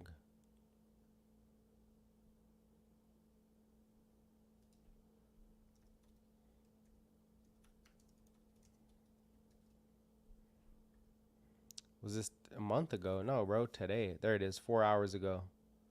Where's the 8-minute, where's the clip at? There it is. All right, I got it. But before we do that, before we get to that, because I'm going to end with Mike Wilson. He's the big bear, right? He is the big bear. I want to quickly also go over, and maybe we should save this for tomorrow because it's already, we've been streaming for a minute. Go check out the good news is bad news. I wrote this yesterday. Good news is bad news. I don't know if you guys can see it on my screen because I can't see because I'm in the wrong place. Oh yeah, there you go. Good news is bad news. Go check it out. Link in the description. And that's just a simple way of looking at this. Is a seasonal weakness that everybody's pointing out. Seasonal weakness, September, right? And then you have obviously oil breaking above 80 through 50. Everybody's talking about it. Credit card debt hits $1 trillion. Well, it always goes higher. Look, check. This is hilarious. From 2010 to 2020, credit card debt only went up. The stock market still went up. That's not alone the issue. The issue is debt payments. I'm sorry, it's interest rate payments. Well, guess what? In 2010 to 2020, interest payments went higher. The stock market was still higher. So people cite all these concerns without a real, how do I say this? Without layering on how that affected the stock market. Sure, certain companies fell apart, but the market isn't concerned with a single negative indicator. Shaky bond market. This is probably technical. Nobody wants to hear it, but U.S. Treasuries the U.S. government is selling bonds. Basically, they're selling bonds. So the bond market is falling. Here in the white, the bond market is falling because the U.S. is selling bonds, and at the same time, the Fed is selling Treasuries. They're selling bonds also. U.S. Treasuries, U.S. bonds, same thing. Okay, so it's going lower, and this pushes rates higher. So 30-year mortgages are at that point now. This was last week. They're coming down now. But if you do break above this level, this is the other risk to the market. If 30-year yields start to break out, then that's going to crush riskier assets, right? But, I don't have it on here. 2-year yields are pretty stable. And I'm just going through this really quick. You can go read it if you want on your own. S&P revenues, right, are beating 65% of the average. 65% S&P 500 companies reported revenues above estimates. Okay, that's better than half. Companies are beating at 1.6% above their forecast on average. This is the lowest revenue year on year since 2020, Q3 of 2020. So yeah, low revenue. 7 out of 11 sectors have shown revenue growth. led by consumer discretionary and financials. Probably because financials, they're gaining money on their money market funds, right? Financials are yielding a lot of debt, even though the financial stocks, I mean, they're actually doing pretty good. But why is their revenue growth up? Because they sucked the years before, and now that rates are so high, they're collecting a lot of interest, and they could just park their cash at the money market funds and collect whatever the Fed is hiking rates to. Consumer discretionary, people are spending whatever. Four sectors reported a revenue decline: energy, materials, and healthcare. So energy, healthcare is the one I'm bullish on. I'm bullish on healthcare. It's been down for a while, and I think it's time. EPS, here's the bullish thing. 79% of companies so far have beat EPS estimates. This is just the chart for it. And that's bullish. This is a reflection that earnings are starting to bottom out. Earnings, they're beating at 7.2% above forecast on average. 8 of 11 sectors are showing revenue growth, led by communication services and consumer discretionary. 3 out of 11 sectors reported a decline: energy, materials, healthcare. Same story here. And what does that have to do with? Is it the manufacturing cycle? Is it services? I don't know. Either way, same story here. Earnings are starting to bottom. Analysts expect earnings growth of pretty much nothing in Q3. And Q3 will end in October. So we're August, September, October. No, hold on. October, November, December, right? September, my bad. Q3 ends in September. And then so once we get those earnings, those are set to be flat. And I think that's going to, again, just ring the bell that earnings are bottoming. And then Q4, which won't come till January, January, February earnings, the Q4 is going to tell us, or is projected to be at 7.6%. That's a huge jump. That means earnings that's the bottoming of earnings. They start to rebound significantly. So everybody's bullish Q4, but it looks like earnings growth is going higher. Blah blah blah blah blah blah. We don't really need to go over that. Look at market breadth. Market leadership is expanding. The bottom 490 S&P companies straight up. Top 10 pulled back. So there's a rotation happening. Market breadth. CPI is falling. Everybody's worried, but core inflation. This is all core inflation. All core inflation is falling, and the Fed is becoming more optimistic in red about the economy and more dovish in blue, pointing to the end of the rate hiking cycle and more easy supportive policy. Okay, disposable income and compensation is outpacing inflation. So people have more money than they're gaining. They have more disposable income than inflation is eating away at their income. Let's just put it that way. Interest rate payments, right? Yes, interest rate payments are at a very all-time high. They're sucking $150 billion out of the system, but we also have interest income from assets also elevated. And you could say this is a neutral chart, but you could also say that when it comes to the income from assets, they're gonna actually invest that into assets. Who knows how that works out? Or they just stack cash. What about AFR? Are you in a hotel room today? Yes, I am traveling. My brother's wife is set to have a baby pretty soon, so I am here to be an uncle pretty soon. And who knows? The day will come. I'll let you guys know when the day comes. It's due in 2 days, but I don't know. So I'm here at the hotel. Just waiting, just visiting my family. I usually don't take breaks, but I mean, I guess I'm not really taking a break today, but yeah, that's why I'm here in a hotel today. I don't even think this is the real hotel. I think this is a fake background. Oh, no. TikTok shows the real hotel because I can't put a filter on. Didn't let me. The good news for the economy, okay? The manufacturing sector is bottoming out. That's in red. Services are already expanding. Okay, that's a good news. Prices paid are lower, so there's no wage inflation or supply side inflation. New orders are the most. Listen, if there's anything that leads the entire economic cycle, it is manufacturing orders. The new orders coming in, and look, they've been consolidating for a couple days. A couple months, 3 months, and they're moving higher. This is the leading indicator to economic growth in the U.S. We're going higher. GDP forecast. As a matter of fact, I think this went up again. Atlanta Fed's GDP forecast for Q3 is up at 3.9%. That's a huge upside. That's a huge. That 3.9%. We were like at 2% earlier. So growth is increasing. Okay, the jobs report was perfect. We came below estimation, so yields pulled back. Bond yields came back. but we're still positive territory, no sign of recession. Consumers still have jobs. Unemployment rate ticks down to 3.5%. No sign of recession, bro.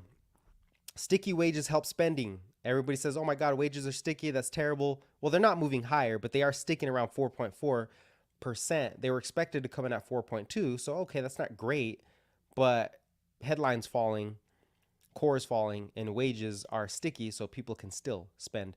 US dollar tailwind. Hey, if this continues to decelerate, we already talked about this.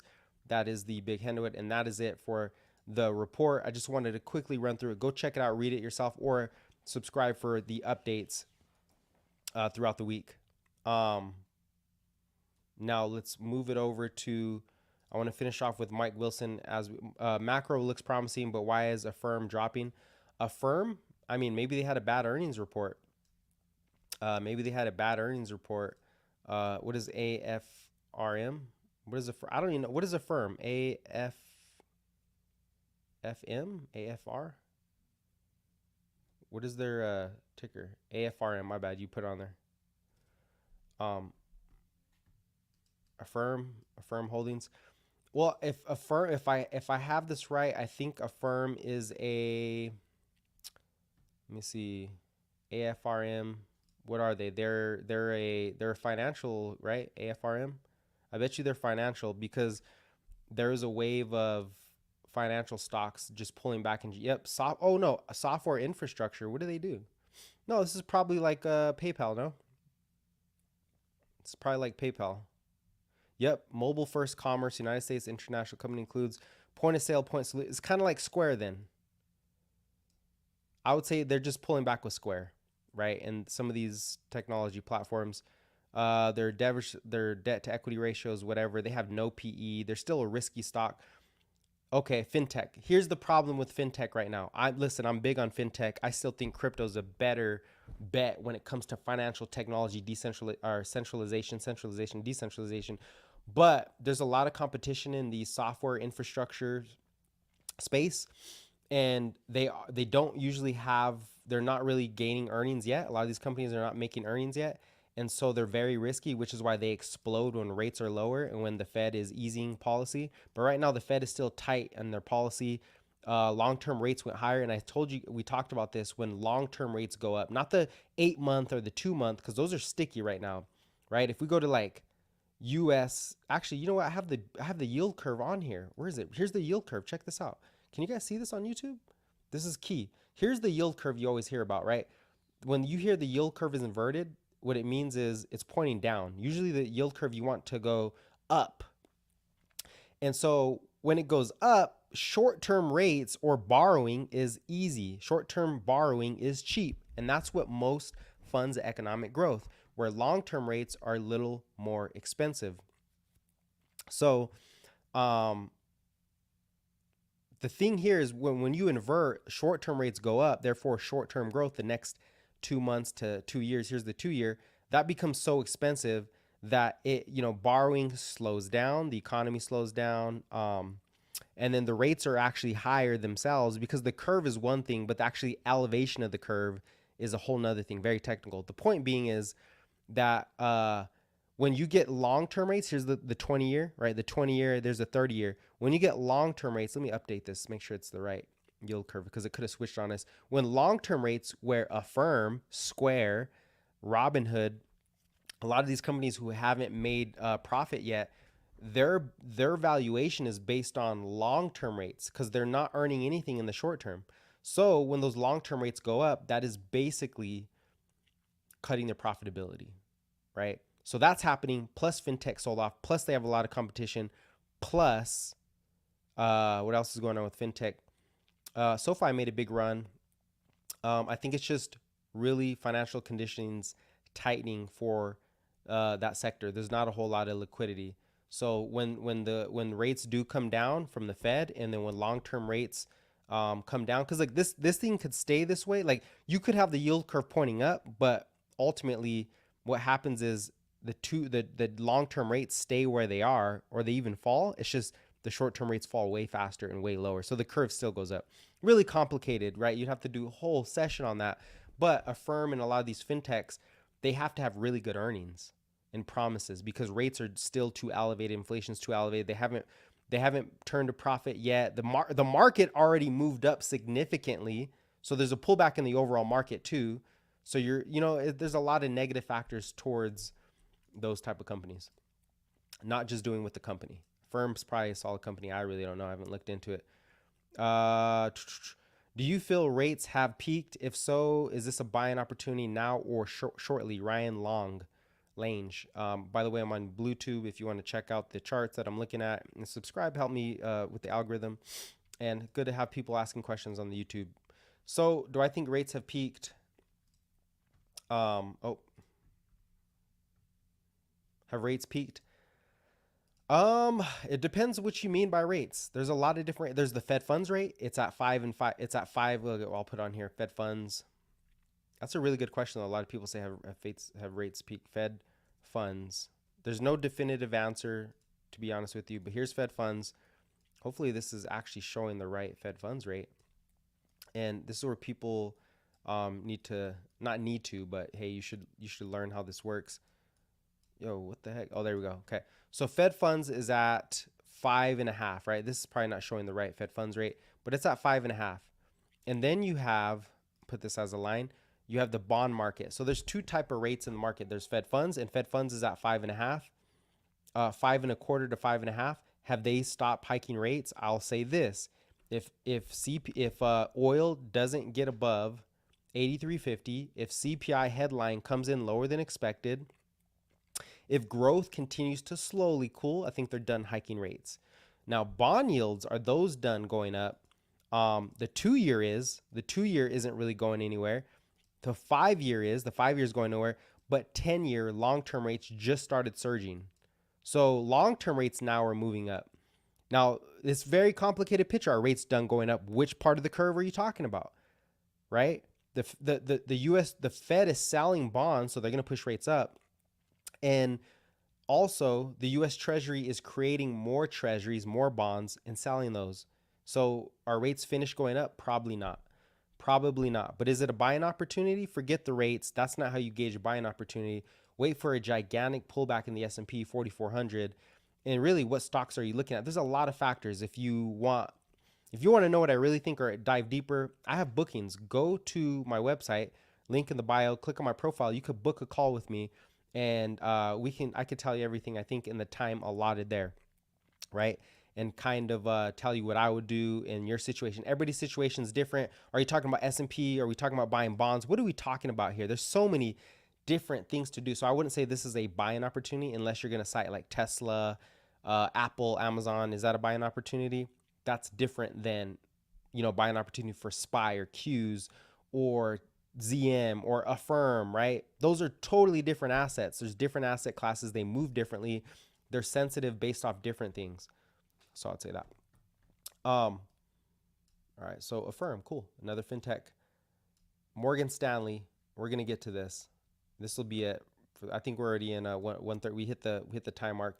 But this is the biggest. Everybody's gonna listen to this guy. Everybody's here waiting for what Morgan Stanley has to say. And not Morgan Stanley, I'm sorry, Mike Wilson. Everybody's listening for Mike Wilson. What's he going to say? He was right. Where the hell is it? Why isn't it showing up? Oh, there it is. Everybody wants to hear what Mike Wilson has to say. So here's Mike Wilson. Conversation of the day now on the equity markets, the stock market with Michael Wilson. Mike Wilson, CIO and Chief U.S. Equity Strategist at Morgan Stanley. Mike, you go over and you study Ellen Zentner's notes and you look at fiscal tightening. Describe fiscal tightening. Describe what it means for the Standard & Poor's 500. Yeah, good morning, guys. Look, I think, I don't think we've hit a wall completely here, but I think it's fair to say that the fiscal impulse that we've experienced over the last 12 months caught a lot of people off guard, including ourselves, and it has really kept the economy going in a way that most people were not projecting. And that has. Have we not been saying that? Bidenomics. We didn't call it Bidenomics at the beginning. We called it fiscal policy, and that's what he's saying. Everybody got a little surprised because of the fiscal policy. We got a little set off. Well, $1.2 trillion of infrastructure. What do you think that's going to happen to the economy? CHIPS Act, 380 billion, right? Inflation Reduction Act, 280 billion, whatever it is, 300 billion. Of course, that's going to catch you offsides. Of course, that's going to. So we've been talking about this for the last 3 to 6 months. I don't remember how long it's been. I can't think right now. But now Mike Wilson saying, okay, earnings didn't fall as fast as I thought. The GDP is stronger than we thought, but we still think it's going lower. Well, guess what? That fiscal policy is just starting to hit the economy. You better hope inflation goes higher to stay bearish. Has led people to believe that this can continue. Now, there's been a confluence of events for why interest rates have risen. I wouldn't blame it all on the downgrade last week. In fact, probably none of it is. I think the bigger issue is just simple supply and demand. We have an enormous amount of supply to fund all this spending at a time when perhaps some of the natural buyers are not there anymore. For example, the banking system, pretty full up on treasuries. And, of course, the Bank of Japan's changed last week. So, I think the interest rate move, look, first of all, stocks were already expensive on their own cost of capital going up. Now, think about it this way. The recovery we've had since COVID has been funded by the government. Trade wherever you want. On my time. For the most part, okay? And now their cost of capital is going up. So that has to have some sort of a knock-on effect to valuations. If we were trading at a lower valuation here, I wouldn't be so concerned about the growth outlook. But given our growth outlook, which is more pessimistic than most, that's where you have a real issue. And look, you can still make money picking stocks. It's just a harder game. And I think, bro, he's turning bullish. I'm telling you. Well, if the valuations were a little lower, well, if you take out FANG, the valuation is like 15. So the PE is still relatively low. And we are seeing market breadth come in. And he's saying, hey, well, there's still stocks that can perform. He's turning bullish. I'm telling you, he's turning a little more bullish. He's trying to sneak his way out of saying we're going lower, much lower. He's trying to sneak his way out by saying, well, the S&P might roll over, but some stocks can still go. He's protecting himself. Look, I like Mike Wilson. I respect the guy. I'm not trying to trash him.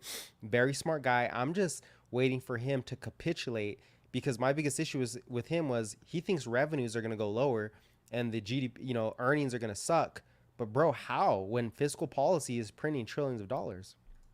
that's what most clients are having trouble with. That's where I wanted to go, Mike Wilson. I think this is so important. If we get a fiscal tightening and whatever your matrix is of equity dynamics folded into economics, if you will, does it lead to a more aggregate summed index? Or is it where sectors and selected stocks, including the glorious 8 tech stocks, they're partitioned out, they do great while everybody else struggles? Well, that's been the bet that has worked so far this year. But now even those stocks seem to be tiring. I mean, this earnings season has been a sell the news, so to speak, if you want to call it that, even with companies that put up good numbers, it's been kind of a faded because the market anticipated, kind of this stronger economic bounce this year and perhaps earnings not being as bad as people were thinking. And then we kind of muddled through.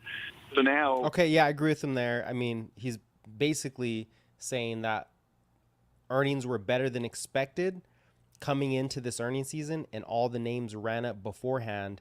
And it's always Apple that you look at because they're the last big mega cap to report earnings. So once Apple reported, you already have more than 50% of S&P companies that have already reported. That's pretty much the end of earnings season.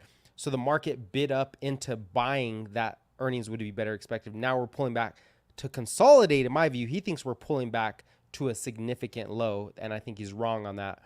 So yeah, the market did run up into earnings season. Tesla was a great example. The question, I think, for this rally to continue, it has to happen internally, right? We have to have breadth improve. We need to see a rotation into some of these lagging areas. We've started to see that, We're talking about market breadth, which is the bull market rally is expanding into small caps. It's expanding into utility. Well, maybe not utilities, but it's expanding across sectors and across different asset classes. And the biggest thing is debt is getting bought up. Equity debt is being bought more than treasury debt, which signals risk on for the equity market.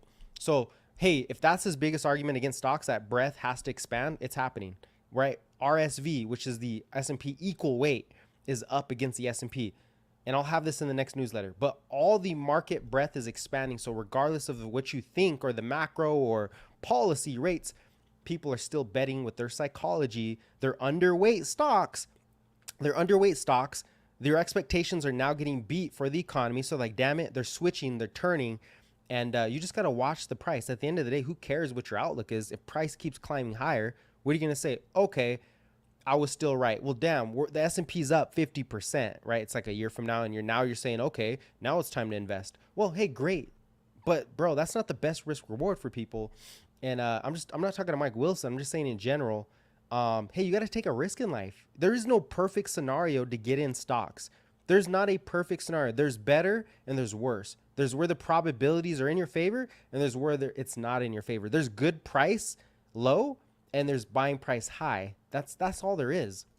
We're not convinced yet. That the breadth, the way we measure breadth, is not convincing to us yet, but we're open-minded to it. But that would be the next stage of the bull market. If you want to be bullish, you have to be buying laggards here. You can't just keep chasing, the Magnificent Seven and forget about everything else. That's not a healthy outcome. What about what Cameron Dawson? And I agree with them. That's not a healthy outcome, which is why I'm long Zoom, because a lot of the laggards haven't moved yet. And he's right. Market breadth. So think of that. The best bull, the most accurate bear on the street, right? The Michael Jordan of bears right now. He says if market breadth continues, this market goes higher. Well, that's all you got to look at, market breadth. And there's a lot of ways to measure that. We also look at S&P 500 above the 50 and 200. As a matter of fact, go check out my post on market breadth, what it means. Advanced decline lines above the 50, 200, and how many stocks are above the 50, the 100, and 200 moving averages. So if you are new, go check it out. It explains what he means by market breadth. Because if this is the turning point, if market breadth is what leads into the next bull market and erases all the bears, you better know what the hell market breadth is. Go check it out. I have literally a post on that, and I'll actually put it in the comments. I'll put the code while he's talking. I'm going to put the market breadth in the YouTube comments. Dawson was talking about, especially at a time of rising yields, in part due to the fiscal backdrop, the supply and demand that you're talking about. It turns out that stocks become not a TINA trade, but a little bit. There is another alternative that's much better. The revenues are going up in an inflationary environment. Yes, multiples look high, but what are you going to do? Go into bonds that are losing value at this point? I mean, how much do you buy that type of argument? Well, we don't buy it because our view is that inflation is coming down much more rapidly from, at the company level than it is in the government statistics. And this is where I think it could get really interesting or tricky in the second half of the year, which is we have government statistics reporting inflation still at 3 to 4%. So the Fed is, going to continue to hold or maybe even raise more.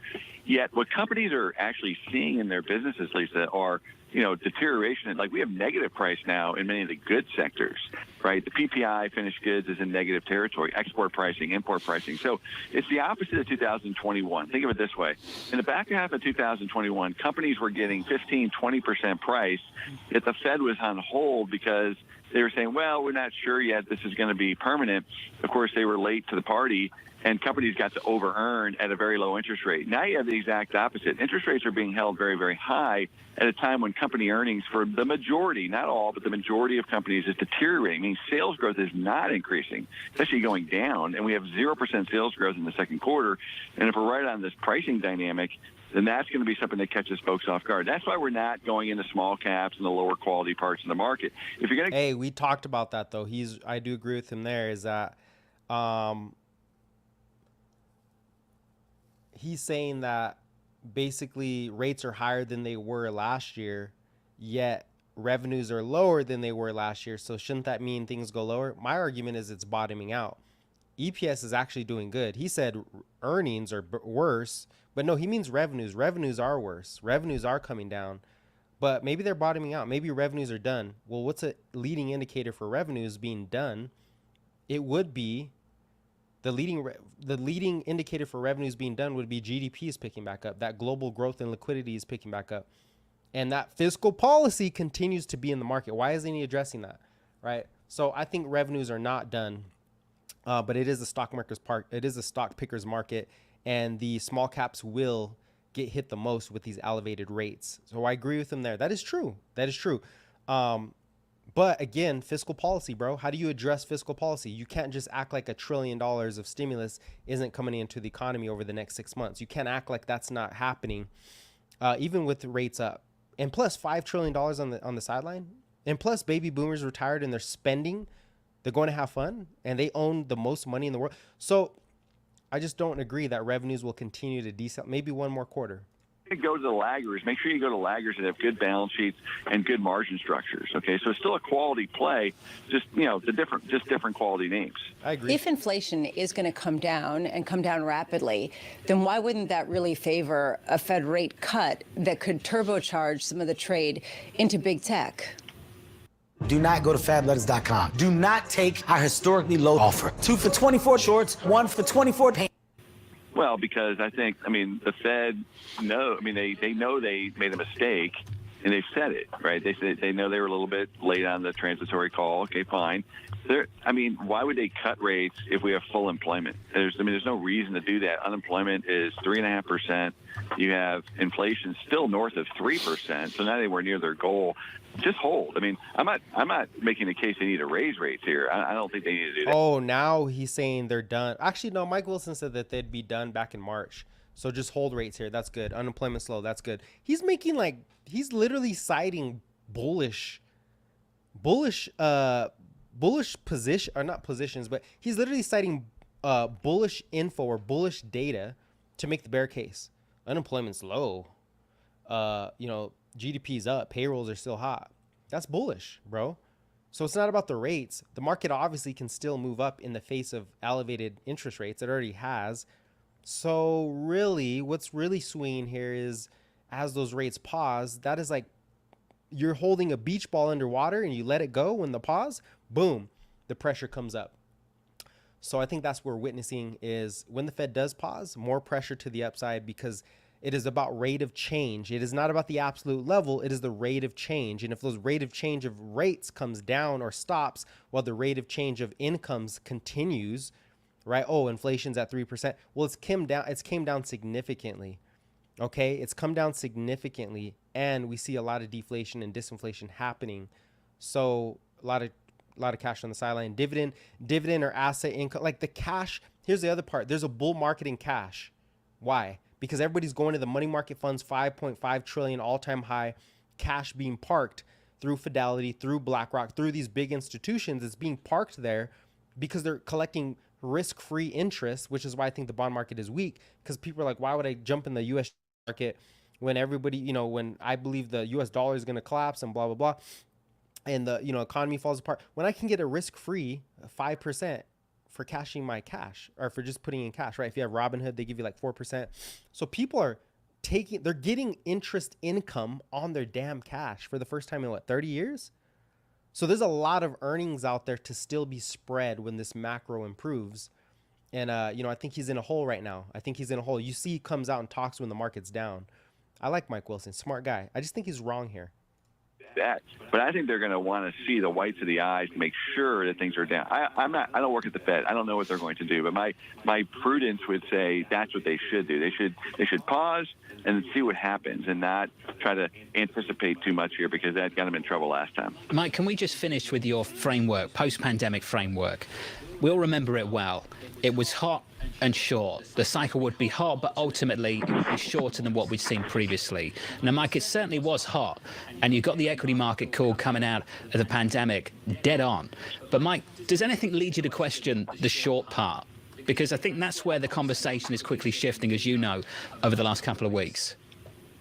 Yeah, this is going to sound ironic. Okay, so as you remember back in January, I was concerned that everybody was too bearish, including ourselves, and that proved to be the right, I should have gone with my instinct. And now, though, I think the fact that everybody is saying that the recession risk is eliminated for the most part, including the Fed itself, right? They had called for recession back in March, at least the staff did, and they backed off that too. Like, I don't know if we need a full-blown recession, but I'm pretty convinced that growth is still slowing. Like, we're in a down cycle. Now, whether that leads to a full-blown labor cycle or not remains to be seen. I think most people have pushed out the recession call to 24. I don't think they said it's eliminated. So it may be a 4-year cycle as opposed to a 3-year cycle. That's very plausible. I really like our boom-bust short cycle thesis based on the 40s because I see the data really supporting that, John. And part of our note over the weekend, and you can appreciate this because you've followed it the whole time, is that we got based on this is not the 40s. This is not World War II. This is not the 40s. We have a central bank who does QE when they want. We have data feeds. This is the biggest art. You can't compare the data because the reaction is instant. We have the internet. We have social media. So the feedback loop is instantaneous, right? If you go on Twitter, you get instantaneous data. People can make decisions. In the 40s, you didn't know what the hell was going on in the stock market for another month on the damn newspaper. You didn't know what was going, maybe not the stock market, maybe you got it every week, but you didn't know what was going on as far as banking sector, liquidity, policy, fiscal, macroeconomics. You didn't get that till a whole month later. We see that data instantly. So I just think the human psychology aspect of it, he's underestimating. This. Don't compare this to the 1940s. It's not the 1940s. I know people, Lynn Alden, another one who does that, but we're in a new age. We're in a new era. We're in the digital era.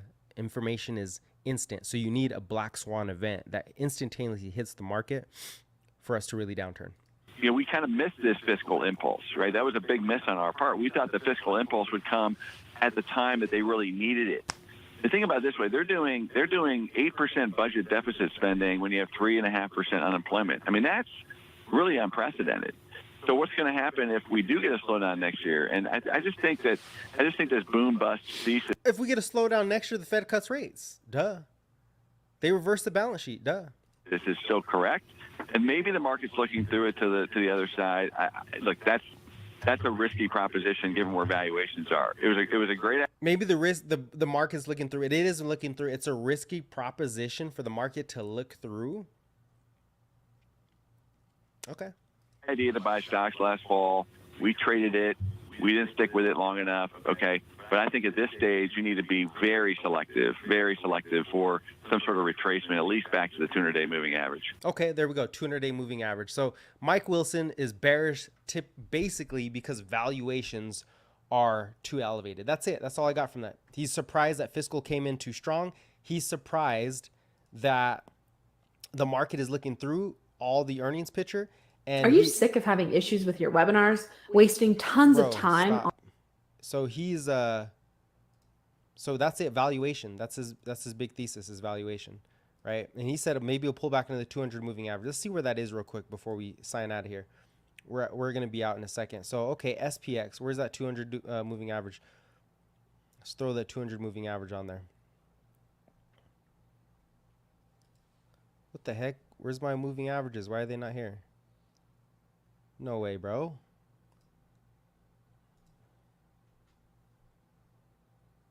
What is this?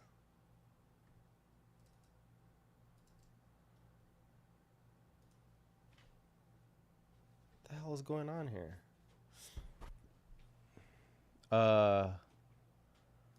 Okay, that's weird. My whole trading view is a trading view.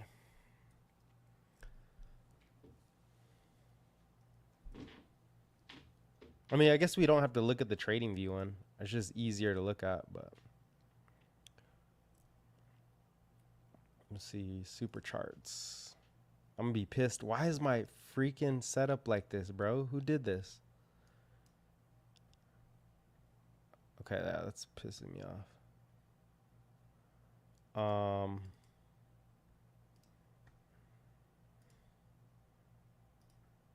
Why did my simple moving averages disappear? SMA. All right, I'm gonna have to redo that. That pisses me off. Anyways, let's go to the other chart.